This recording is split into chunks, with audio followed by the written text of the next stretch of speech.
Good morning, everyone. I call the meeting of the Board of Directors of the Regional Transportation Authority to order, and will everybody please rise for the Pledge of Allegiance? Pledge of allegiance to the flag of the United States of America and to the republic for which it stands, one nation, under God, indivisible, with liberty and justice for all.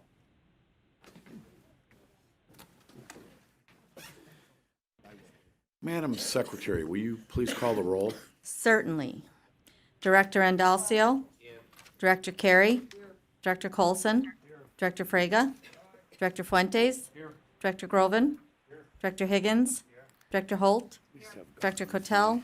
Director Lewis. Director Melvin. Here. Director Pang. Director Ross. Director Sager. Director Triani. Here.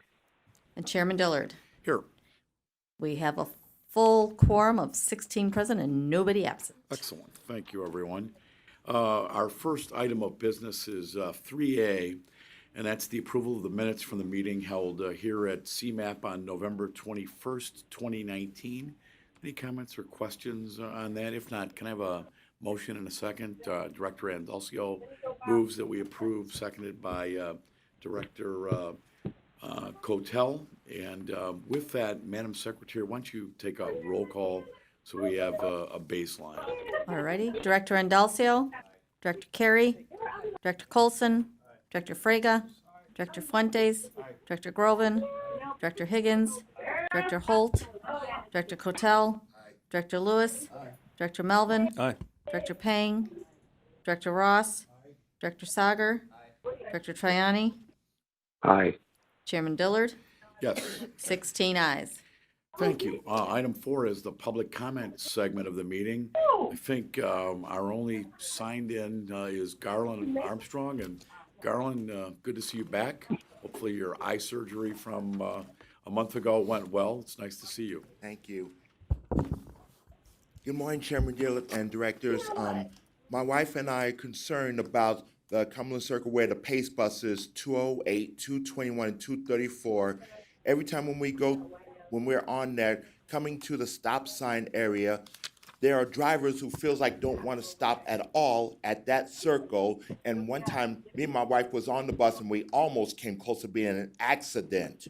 So we need to make sure to try and tell the drivers, stop means stop, but sometimes they don't want to stop. They want to go ahead and zoom on and feel like they're in a rush and don't know why, because we need the directors to go out there to displays at the Cumberland Circle, right where State Street, Gulf Road, and Wolf Road is, and see how bad it is, because especially the drivers don't want to come to a complete stop, even when the buses is going to try to make a turn or having a hard time going through there, and especially to repair transit too, also in that same direction. So you need to go out there and check it out, because it could be an incident waiting to happen right there at the Cumberland Circle and displays, because we don't know, God forbid, what will happen next.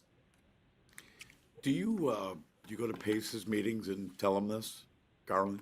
My wife did. She told about it yesterday, and sometimes too I just listen in, because definitely I think some of the directors needs to go out there and see it firsthand, because me and my wife who lives in Des Plaines, we know about it so much, but then we need one of the directors to see it firsthand there. Okay, thank you. Yeah, and also just want to say thank you, everybody, from the bottom of my heart, because it got me so emotional too, because after that recovery, and just want to say thank you, everybody. And I wish I could give a thank y'all hug for having me back, because it made me so happy. It's good to have you back, and we're glad the surgery went well. Thank you. Item 5 is the Executive Director's Report. Leanne?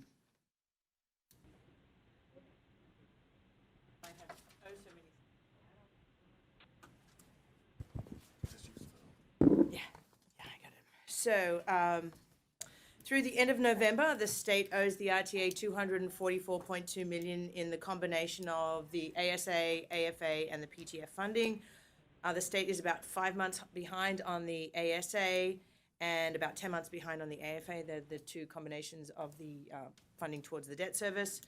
and about 4.5 months behind, to be very specific, on the PTF side of things. The year-to-date cost of carrying that short-term debt for us is about $4.7 million, so it's down a lot, but it's still up there. It's still real money. On the topic of debt, I'm pleased to announce that on Monday, Fitch Ratings upgraded its rating of the RTA's $1.7 billion in general obligation bonds and notes from AA to AA+, affirming the RTA's stable outlook.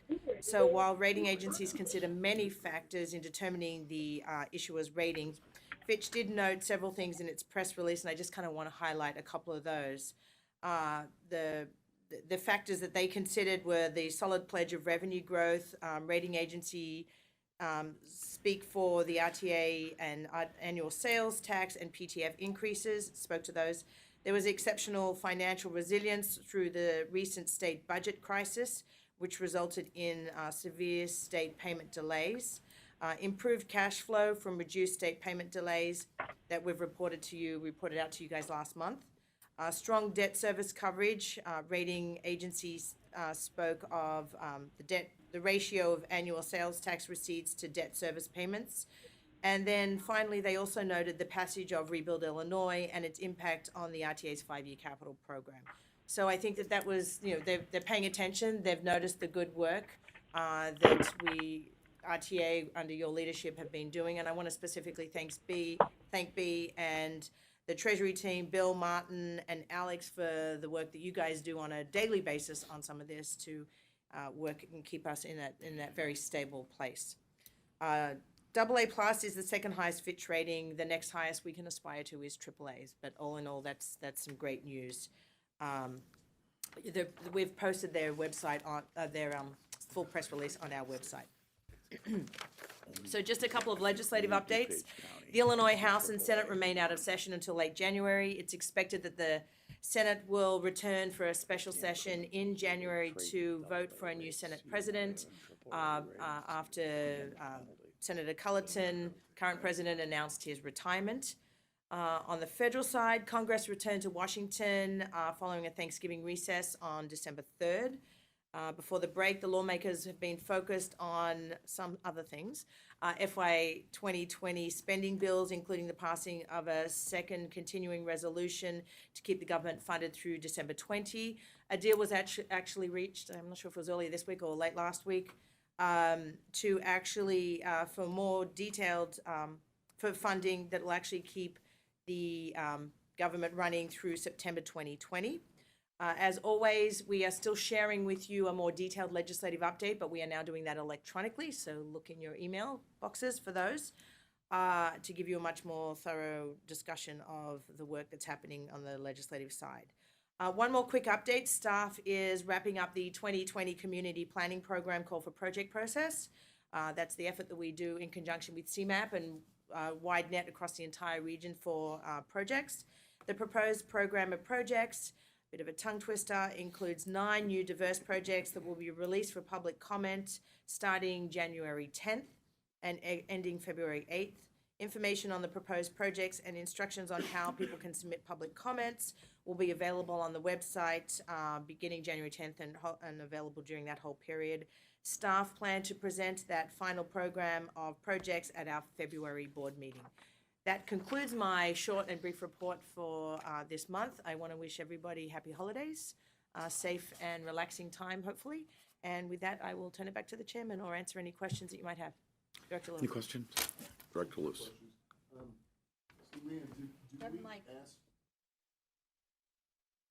Leanne, did we ask Fitch for the review, or did they do it just in the normal course of life? I think it was just their normal course. They just do periodic reviews, and this was one that they just did. So this wasn't one because you usually only typically ask when you're going out to issue or you've got something major happening. So this was just their normal course, but it was welcome news. Good. And then the second and final question is, I know our $400 million short-term authorization, I thought I saw we're down to $150 million outstanding. Is the plan to take that to zero?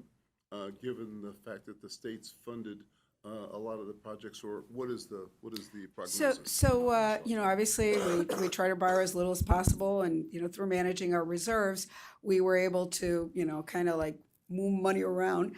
And we're able to pay off early ahead of time. The $250 million that we're due in December, we paid it off in November, but obviously we're able to do it because the state has been more prompt in paying us. We can't take credit for that. So we have $150 million that are outstanding, and those are due in May. And so we need to make a decision. If the state continues to pay the way they've been paying, why go out and borrow it all? Back to Director Colson's point out there.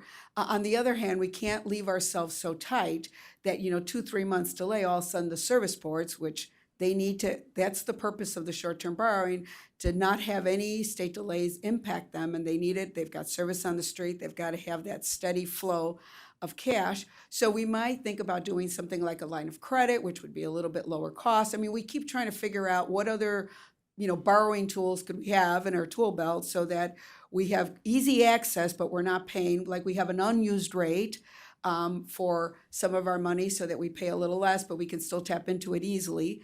And so maybe we're thinking maybe a line of credit or something like that. So we'll see. It just depends on what's going on, but we do need to do something by April, either to, plan ahead and get another short-term borrowing tool, or know that we're going to be able to pay that $150 million, not go back out. Yeah, I like that thinking, B, because I think that that unreimbursed expense, which has gone down, it's good to keep it going in that direction because the state does not reimburse us for the cost Right. of capital. So that's good news. So we'll see. But I mean, I just to highlight, as B said, making sure that we have access to that liquidity if we need it is important because, it wouldn't be unheard of for the state to just not pay sometimes for 3 months, and then all of a sudden that's operating revenue or operating monies that the service boards rely on, and we have to be able to tap. While we'll pay down as much as we can, we want to have that flexibility to go get stuff if we need it. Leanne, what does the state owe us now, and how are they doing with the pay up? So right now they owe us about $244 million. And over the last couple of months, I think we've highlighted a few times that they've been more regular, and they actually did a couple of catch-up payments for us. But, we're keeping sort of cautiously optimistic that that'll continue. It is down significantly because we were up to the $400 million range not that long ago. So, it's down significantly, but, it's still $244 million, which is still real money. Yeah. $250 million. I always like to say it's $250 million. But, it's real money. All right, thank you, Leanne. Item 6A is a report on the RTA pension investments by Bill Lackman, and B, my guess is when Fitch looks at us, they clearly look at where we are with respect to retirement funding, and that's a plus for us as well. So we're one of the few agencies around that actually has a AA plus credit rating and a retirement system that is solvent, especially by Illinois standards. Bill? Very good. Good morning, Chairman Dillard, members of the RTA Board. As we approach the end of the year and the end of the decade, we thought it would be a good time to provide the Board with a briefing about the RTA pension plan. A good number of you have joined the Board in the past 12 to 24 months, so some background about the plan should be informative.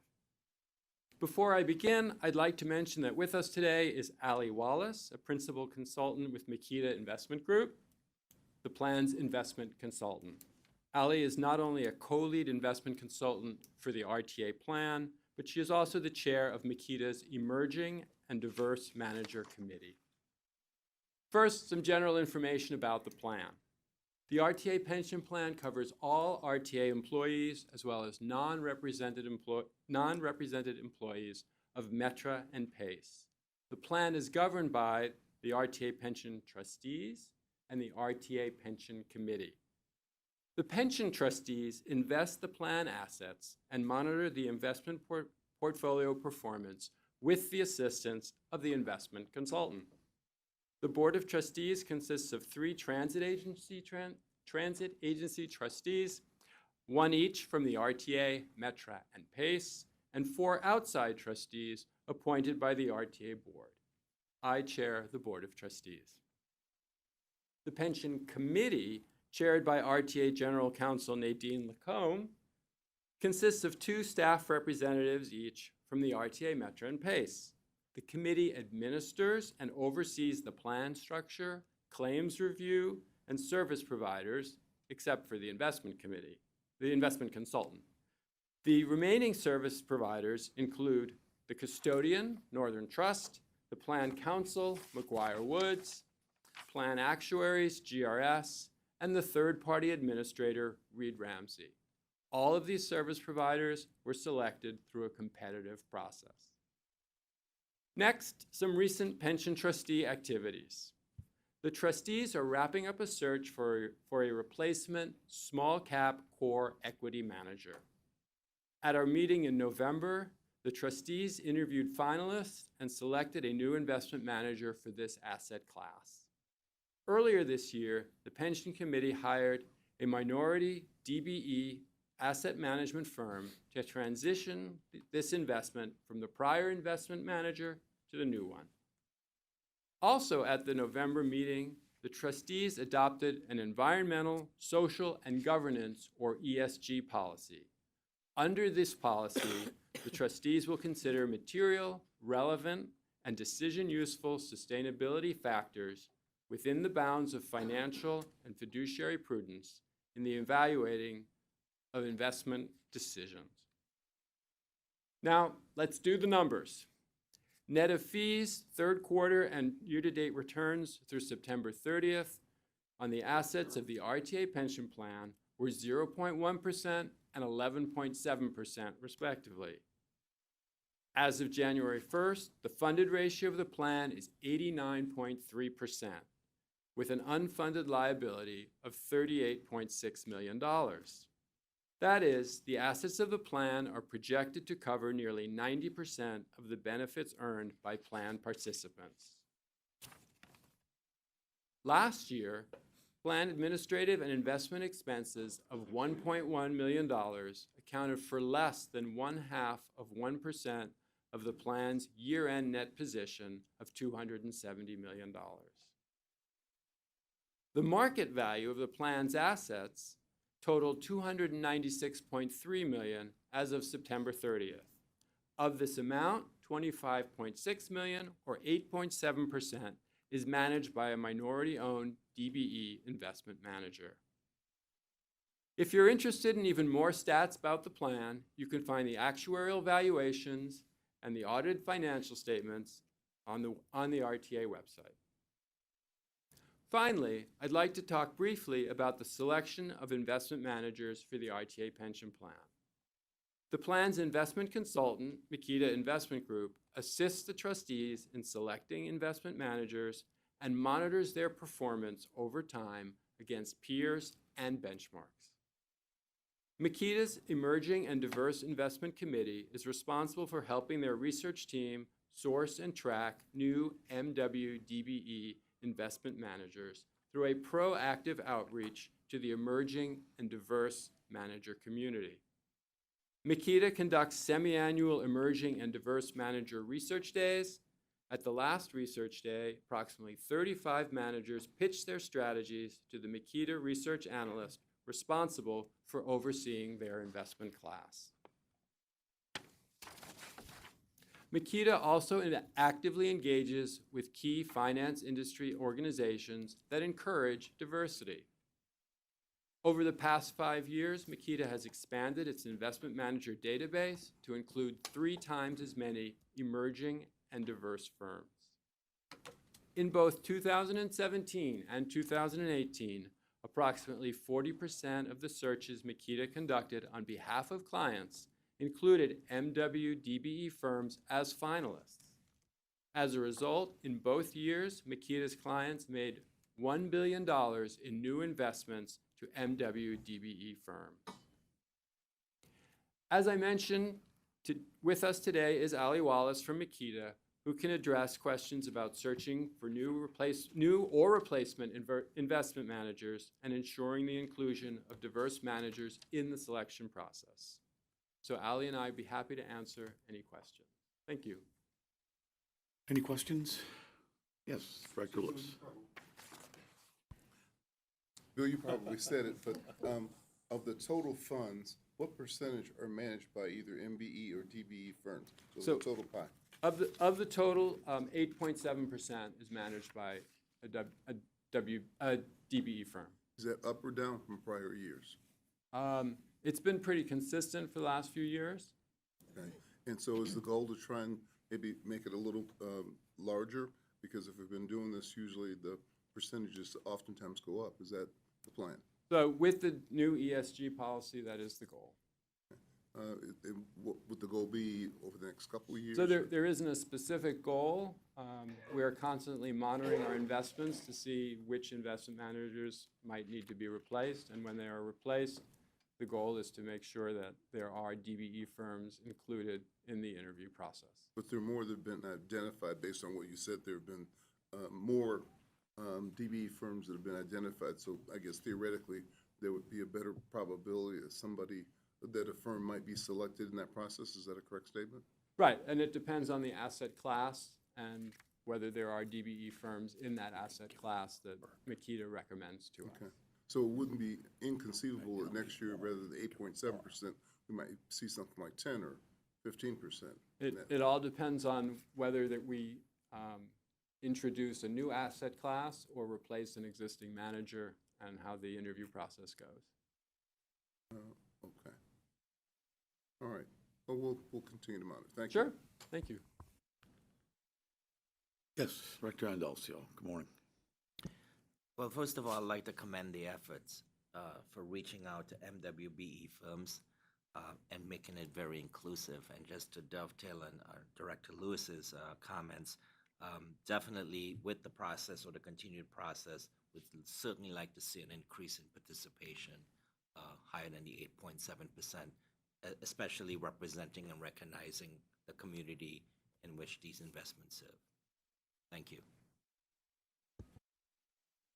Yes, Director Holt. Bill, could you talk about the performance of the fund as compared to peers? I'm particularly looking at the quarter to date and the year-to-date numbers. So, And if you don't have them off the top of your head, I you guys mean, I can don't have provide them them off to the me top of my later. head, but we do have a report. We look at how we do versus how our investments do against their peers. As far as the plan itself, the problem we have with comparisons of the total plan is every plan has different investments. So depending on the mix within your plan in any given period of time, you're going to have different results. So Understood, but there have got to be benchmark and peer plans that we take a look at, and I'm just curious just directionally to where we are, which quartile we're in, how our performance is going over time. you want to talk about that? So happy to get more data points for you as Sure. it pertains to peer rankings, but when you look at the year-to-date performance, you're in the 61st percentile. Okay. That's slightly below median, and I think it's partially a byproduct of the fact that the fund has been in transition. So we were retained about 2 years ago as the new investment consultant, at which point we adopted a strategic asset allocation, which we think is aligned with the long-term goals of the plan. And over that time, we've been working to fund these new asset classes. So that the fund has been in transition over the past year, generating an 11.7% return year to date, so strong in absolute terms, but pretty close to median relative to Okay. your peer group, which is a universe of, I think, about 300 public funds throughout the country. Okay, thank you, that's helpful. Thank you.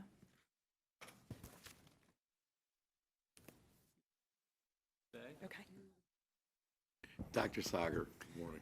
Well, thank you. I want to say that I'm incredibly impressed and pleased and want to extend my gratitude and commendation for the level of the funding of the system. I mean, on a relative basis with other pension systems, this is just quite phenomenal. So I think that it's very important to look at the profit generation, but at the same time, the basic ability to be able to fund a system at that level is, quite frankly, remarkable to me. So I want to say thank you and appreciate that very much. So one of the things that makes that possible, and I was explaining this to Director Melvin before, is there are 3 employers in the plan, and each of them makes sure that the other 2 makes their contributions. Whatever you're doing, it works. Otherwise they face B. It works, when anybody ever questions why you need an RTA. I tell them, look, we have a AA+ credit rating, and we have a 90%, funded pension plan. Anybody else manage better than we do? Yes, Dr. Melvin. Yeah, no, I think it's great, and the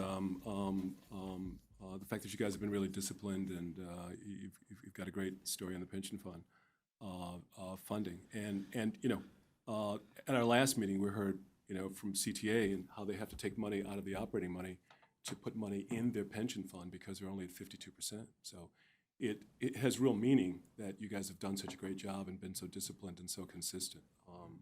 So just congratulations on that. My only question to Makita is how do you announce your searches, please? That would be my only question, please. Thank you. Yeah, absolutely. It's a good question. So we advise on 1.4 trillion in assets for a variety of plans throughout the country. A vast majority of that is for public fund business. So as a result, they require that we go through formal RFP processes. So you'll see oftentimes our searches are advertised in P&I, Fundfire, other news organizations, as well as on our website. Thank you. Thank you. Any other questions or comments? If not, thank you. Thank you, Ally. Thank you, Bill, as always. All right. Item 7 are the consent items as they appear on the board agenda. 7A is the ordinances authorizing the quarterly amendment of our 4-year capital program. 7B is the ordinance adopting the 2020 regional and service boards. Any questions or further comments on this very elaborate process, which we approve quickly, but there is literally thousands and thousands of work hours into 7B and 7A. If there's no questions, can I have a motion and a second on 7A, or the items on 7 be approved? Director Carey moves, seconded by Director Melvin, that we approve the items 7A and 7B. Is there leave for the attendance roll call? Seeing no objection, leave is granted. Thank you very much. 16 ayes. Item 8 is the approval of contract and expenditure items as they appear on the board agenda. These items include an ordinance authorizing a contract for the operations of the RTA Travel Information Center, of which I think everybody's read the number of human contacts with that Travel Information Center blows my mind every year, how many millions of operations it has. 8B is the ordinance authorizing a contract for state legislative consulting services. There's only one little change there. One of our lobbyists changed firms. She was the principal contact at that firm, and then the contract's going to go to her new firm rather than her old firm. And as I was kidding Director Melvin during his committee meeting, the push of this lobbyist group this year is obviously to permanently try to restore some of those operations cuts. Remind the legislature that the 1.5% sales tax surcharge that they put on us is $20 million. It's real money, as Director Friga would like to say. But it is just to try to stop those cuts. And again, I think I said last month that most legislators probably don't realize that we've taken a cut in operations. They just know we're getting more capital infusion. But we've got to educate them on the operations side, and that's what Jeremy's going to be all over our state legislative consultants to do. 8C is the ordinance authorizing a contract for Microsoft Premier support, and 8D are travel expenses for board members, and I think there may be one or two for Leanne in there that we're on because of time constraints that are on there as well. Nope. Any questions or comments on any of those? If not, can I have a motion and second on those? Director Groven, thank you, moves that we adopt, seconded by Director Andalcio. Is there leave for the attendance roll call on those? Seeing no objection, leave is granted. 16 ayes. Mr. Chairman, Yes. Mark me down. Yeah, you want to as an abstain, right, on the abstain from Microsoft the one? Microsoft, please. Yep, Madam Secretary, will you please make sure on the Microsoft one that Director Trione abstains? Thank you, Doug, for reminding me of that. Thank you. Item 9 is a special action item. This item is an ordinance appointing Allison Novak as the RTA's ethics officer, following the legendary, and he's not going anywhere for a while, Mike Zumak, who is going to transition sometime, it's hard to believe, into retirement. But Nadine, anything you want to say on here? Yeah, indulge me. I know I'm the only thing standing between you and the end of this meeting. Good morning and happy holidays to everyone. This is a fairly perfunctory matter in that we're fulfilling a statutory requirement by asking the board to formally appoint Allison Novak, who is sitting in the audience, as the RTA's new ethics officer. The State Officials and Employees Ethics Act requires that the transit boards appoint someone to fulfill the role of ethics officer. The position is one that involves training staff, addressing questions related to ethics and compliance with the act and matters of interpretation vis-a-vis the law and our ethics policy. As you know, Michael Zumak has served in this role for nearly 8 years and is preparing to retire. I'm here to recommend that Deputy General Counsel Allison Novak be appointed as his successor. She's an attorney with 16 years of legal experience, most of it in the public sector. Most of you have worked with Allison during her 7.5-year tenure here as Deputy General Counsel. You're aware of the sensitive matters that she's addressed for the agency, the judgment, professionalism, character, and skill that she brings to that position. She will certainly apply those same principles and qualities as RTA's ethics officer. I also want to take a moment to thank Mike for his years of service. He's still here, he's not leaving yet, but I do want to say thank you to him for serving in this role and for aiding to transition these duties to Allison seamlessly. I'm happy to take any questions, and so is Mike, and so is Allison. This is Michael. He's legendary, as Allison will be. Thank you both. Thank you. Any questions here?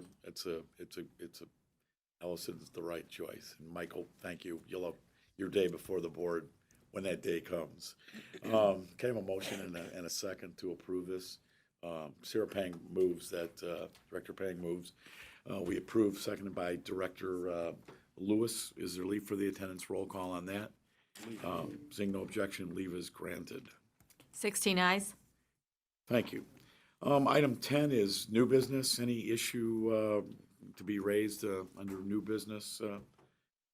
If not, I'm going to wish everybody a happy and safe holiday season. Thank you for your incredible work all year long. It's been a very good year. We actually saw a capital plan passed, and we'll worry about focusing on our operations cuts from Springfield, and depending upon how the presidential election turns out in a year or so, hopefully we'll have a federal infrastructure bill as well. But again, to the staff, thank you. You continue to serve us in the public and our riders so well. We are lucky to have you. You make the board look great every day, and to the board, thank you. It's just the fact that during the holiday season we have a 16 versus nothing attendance record shows your dedication and the professionalism of not only the staff but the board. Never ceases to amaze me, and I thank you all for your service. So everybody have a great and safe holiday season. As a reminder, our next meeting is January 16th of the next decade. Hard to believe. And the meeting will be right here at CMAP's Willis Tower offices beginning at 9 a.m., followed by board meetings. So if there's no other business to come before the RTA, Director Andalcio moves we adjourn, seconded by Director Ryan Higgins. And all those in favor say aye. Aye. Opposed, nay. The ayes have it. We are adjourned. Thanks, everybody. Merry Christmas. Happy Hanukkah.